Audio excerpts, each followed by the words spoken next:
ఈ పవిత్ర నేల మీద నడయాడిన మానవ రూపంలోని దేవుడు సాయిబాబా గారి శత జయంతి ఉత్సవాలలో ముఖ్య అతిథులుగా పాల్గొన్న భారత ఉపరాష్ట్రపతి శ్రీ సిపి రాధాకృష్ణన్ గారు, త్రిపుర గవర్నర్ శ్రీ ఇంద్రసేనారెడ్డి గారు, గౌరవనీయులు పెద్దలు, మనందరి అభిమాన నాయకుడు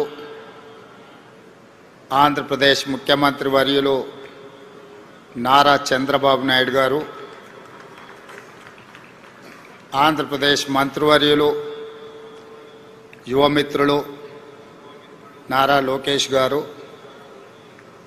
వేదిక మీద ఉన్న పెద్దలు, ఈ పవిత్ర స్థలాన్ని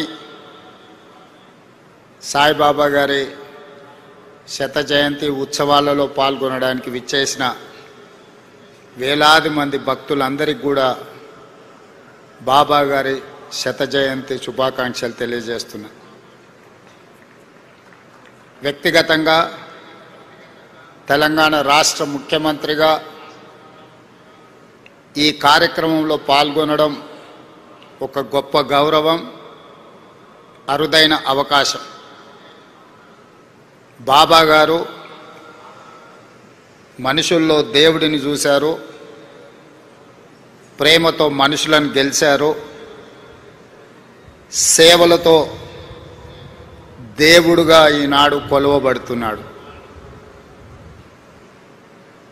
మానవులను ప్రేమించాలి, ప్రేమనే గొప్పది, ప్రేమ ద్వారా ఏమైనా సాధించవచ్చు అని చెప్పి బాబా గారు నిరూపించారు.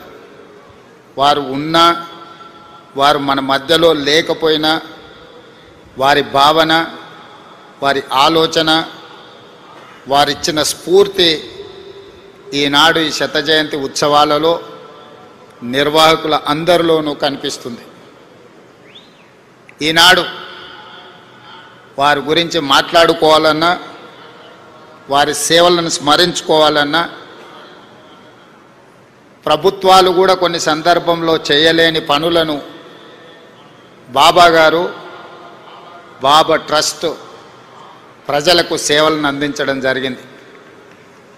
అందులో ముఖ్యంగా కేజీ టు పీజీ ప్రతివాడికి విద్యను అందించాలి, ప్రతివాడు చదువుకోవడం ద్వారా జీవితంలో రాణించగలుగుతాడు నువ్వు నమ్మి ప్రభుత్వాలతో పోటీపడి కేజీ నుంచి పీజీ వరకు పేదలకు ఉచితంగా విద్యను అందించడం ద్వారా వేలాది లక్షలాది మంది యొక్క జీవితాలలో వెలుగులను బాబా గారు నింపగలిగినారు. అదేవిధంగా వైద్యం, ప్రభుత్వాలు అందించిన పేదలకు వైద్యం సరిపోనప్పుడు బాబా గారు చివరి దశలో ఉన్న వాళ్ళను, మరణం తప్ప మాకు ప్రత్యామ్నాయం లేదు అనుకున్న వాళ్ళను లక్షలాది మందిని బ్రతికించడం ద్వారా ప్రాణమిచ్చే దేవుడితో సమానంగా వాళ్ళను బ్రతికించి ప్రజలలో దేవుడుగా ఈనాడు కొలవబడుతున్నాడు బాబా. అదేవిధంగా ముఖ్యంగా పాలమూరు లాంటి వలస జిల్లాలు కరువు కాటకాలతో పునారెల్లుతున్న అనంతపూర్ లాంటి ప్రాంతాలకు ఆనాడు చంద్రబాబు నాయుడు గారు ముఖ్యమంత్రి ఉన్నప్పుడు ప్రభుత్వాలే తాగునీటిని ఏర్పాటు చేయలేని సందర్భంలో బాబా ట్రస్ట్ ద్వారా నా సొంత జిల్లా అయిన పాలమూరులో ప్రజల యొక్క దాహార్తిని తీర్చడమే కాదు, ఈ పుట్టపర్తి ప్రాంతం ఉన్న అనంతపూర్ జిల్లాకు కూడా ప్రత్యేకంగా తాగునీటి వసతులను ఏర్పాటు చేయడమే కాకుండా తెలంగాణ, ఆంధ్రప్రదేశ్ ప్రాంతాలే కాదు, తమిళనాడు కూడా తాగునీటి సమస్యను పరిష్కరించడానికి బాబా తన సేవలను విస్తృతపరిచి ఈనాడు వారు మనందరి మనసుల్లో దేవుడుగా శాశ్వతమైన స్థానాన్ని ఏర్పాటు చేసుకున్నారు. మాధవ సేవ అని బోధించడమే కాదు, సంపూర్ణంగా నమ్మి విశ్వసించి అమలు చేయడం ద్వారా విద్య, వైద్యము, తాగునీటి సమస్యల్ని పరిష్కరించడమే కాకుండా ప్రపంచంలో కోట్లాది మంది అగమ్య గోచరంగా ఉన్నప్పుడు వాళ్ళకు ఒక స్పష్టతను ఇచ్చి జీవితంలో ఒక లక్ష్యాన్ని చేరడానికి అవసరమైన స్థైర్యాన్ని అందించి ఈనాడు ఈ తెలుగు రాష్ట్రాల్లోనే కాదు, భారతదేశ సరిహద్దులు దాటి 140 దేశాలలో ఈనాడు బాబా గారికి భక్తులు ఉండడమే కాకుండా వారి సేవలను విస్తరించి ఈరోజు మానవాళికి సేవలు అందిస్తున్నారు బాబా ట్రస్టుకు సంబంధించిన పెద్దలందరూ.